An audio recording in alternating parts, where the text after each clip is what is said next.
ಚಿಕ್ಕದಾಗಿತ್ತು. ಆ ಅಮ್ಮನವ್ರೇನೋ ವೈಭವ ಆಗ್ಬೇಕು ಅಂತ ಹೇಳಿ 8 ವರ್ಷಗಳಿಂದ ಈ ದೇವಸ್ಥಾನ ಕಟ್ಟಿ 8 ವರ್ಷಗಳಿಂದ ಅಮ್ಮನವ್ರನ್ನ ಪ್ರತಿಷ್ಠಾಪನೆ ಮಾಡಿದ್ವಿ. ಅಲ್ಲಿಂದ ಪ್ರತಿ ವರ್ಷವೂ ಸಹ ವಾರ್ಷಿಕೋತ್ಸವ ಮಾಡ್ಕೊಂಡು ಬರ್ತಾ ಇದೀವಿ. ಈ ಜ್ಯೇಷ್ಠ ಮಾಸದಲ್ಲಿ ಮಾಡ್ತೀವಿ. ಈಗ ಅಧಿಕ ಜ್ಯೇಷ್ಠ ಆಗಿರೋದ್ರಿಂದ ಇವತ್ತು ತುಂಬಾ ವಿಶೇಷ ಅಂತ ಹೇಳಿ ಹಾಗೆ ವಾರ್ಷಿಕೋತ್ಸವ ಇಲ್ಲಿ ನೆರವೇರಿಸಿದೆ. ನಿನ್ನೆ ಏನ್ ಮಾಡಿದ್ವಿ, ಗಂಗಾ ಪೂಜೆ, ಗೋಪೂಜೆ, ಗಂಗೆ ಪೂಜೆಯನ್ನು ಮಾಡ್ಕೊಂಡು ಗಂಗೆಯನ್ನ ತಂದು ಅಲ್ಲಿಂದ ಗೋಪೂಜೆ ಮಾಡಿ ಯಾಗಶಾಲ ಪ್ರವೇಶ ಮಾಡಿದ್ವಿ. ಹಾಗೆ ವಾಸ್ತೋಮ, ರಾಕ್ಷೋಗ್ನೋಮ, 8 ದಿಕ್ಕಲು ಅಷ್ಟದಿಕ್ಬಲಿ ಎಲ್ಲ ಮಾಡಿ ಪ್ರತ್ಯಂಗಿರ ಮಹಾಕಾಲ ಭೈರವ ಸಹಿತ ಪ್ರತ್ಯಂಗಿರ ಹೋಮ ಮಾಡಿದೀವಿ. ಏನಂತಂದ್ರೆ ಇಲ್ಲಿ ಜನಗಳೆಲ್ಲ ಬರೋದೆಲ್ಲ ತಮ್ಮ ಕಷ್ಟಗಳನ್ನೆಲ್ಲ ಹೇಳ್ಕೊತಾ ಇರ್ತಾರೆ. ಶತ್ರುಬಾಧೆಗಳು, ತೊಂದರೆಗಳು, ಮನಸ್ತಾಪಗಳು, ಕಿರಿಕಿರಿಗಳೆಲ್ಲ ಪರಿಹಾರ ಮಾಡಬೇಕು ಅಂತ ಹೇಳಿ ಅಮ್ಮನವ್ರ ಹತ್ರ ಬಂದು ಪ್ರಾರ್ಥನೆಯನ್ನು ಮಾಡ್ತಾ ಇರ್ತಾರೆ.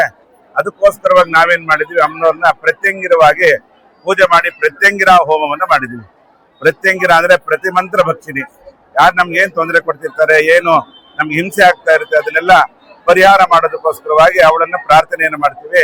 ಹಾಗಾಗಿ ನಿನ್ನೆ ಏನ್ ಮಾಡಿದ್ವಿ, ಪ್ರತ್ಯಂಗಿರ ಹೋಮವನ್ನು ಮಾಡಿದ್ವಿ.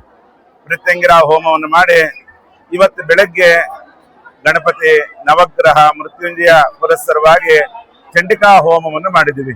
ಮಾಡಿ ಮಹಾಪೂರ್ಣಾವತಿಯನ್ನು ಮಾಡಿ ಅಮ್ಮನವ್ರಿಗೆ ಕುಂಭಾಭಿಷೇಕವನ್ನು ಸಹ ಮಾಡಿದ್ವಿ.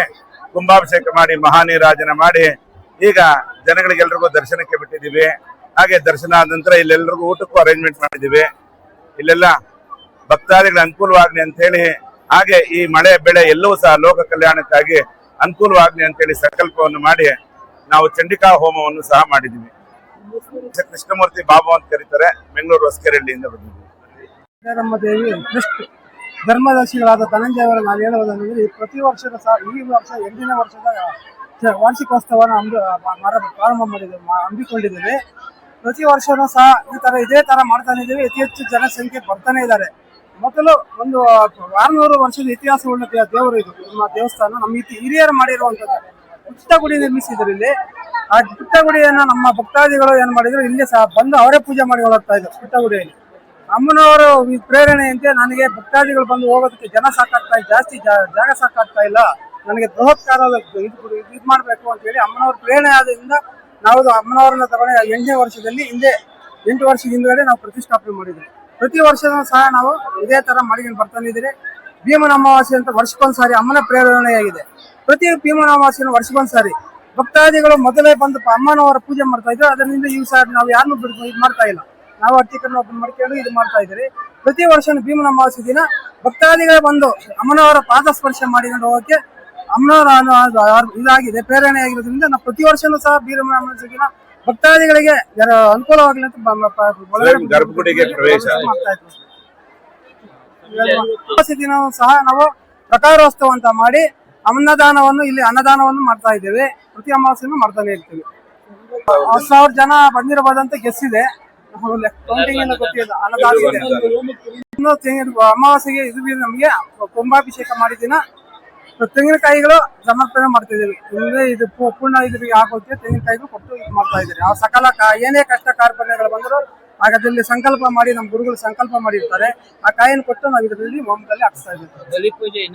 ನಾಳೆ ಶನಿವಾರ ಗಂಟೆ 20ನೇ ತಾರೀಕು ಗಂಟೆ ಬಲಿ ಪೂಜೆ ಇರೋದಿಲ್ಲ. 9 ದಿನ ನಾವು ಇದು ಮಾಡಿ ಬಲಿ ಪೂಜೆಯನ್ನು ಇದು ನಿಲ್ಲಿಸಿದ್ವಿ, ನಿಷೇಧ ಮಾಡಲಾಗಿದೆ ಆಡಳಿತಗಳು. ಆಶೀರ್ವಾದ ಎಲ್ಲರಿಗೂ ಸಿಗಲಿ, ಲೋಕ ಕಲ್ಯಾಣಕ್ಕಾಗಿ ಎಲ್ಲರಿಗೂ ಸಿಕ್ಕಿದೆ. ಸರ್ವೇ ಜನ ಸುಖಿನೋ ಭವಂತು, ಸಮಸ್ತ ಸನ್ಮಂಗಳಾನಿ ಭವಂತು ಅಂತೇಳಿ ಈ ಕಾಟೇರಮ್ಮ ದೇವಿ ಟ್ರಸ್ಟ್ ನ ಕಾರ್ಯದರ್ಶಿಯಾಗಿ ಕೆಲಸ ಮಾಡ್ತಾ ಇದ್ದೀವಿ. ನಾವು ಇಲ್ಲಿನ ವಿಶೇಷ ಏನೂ ಇಲ್ಲ. ನಾವು ಚಿಕ್ಕಂದಿಂದ ನೋಡಿದಂತ ಗುಡಿ ಇವತ್ತು ಬೃಹದಾಕಾರವಾಗಿ ಬೆಳೆದು ನಿಂತೈತೆ. ಅದ ಕಾರಣ ಆ ಅಮ್ಮನ ಕೃಪೆನೆ.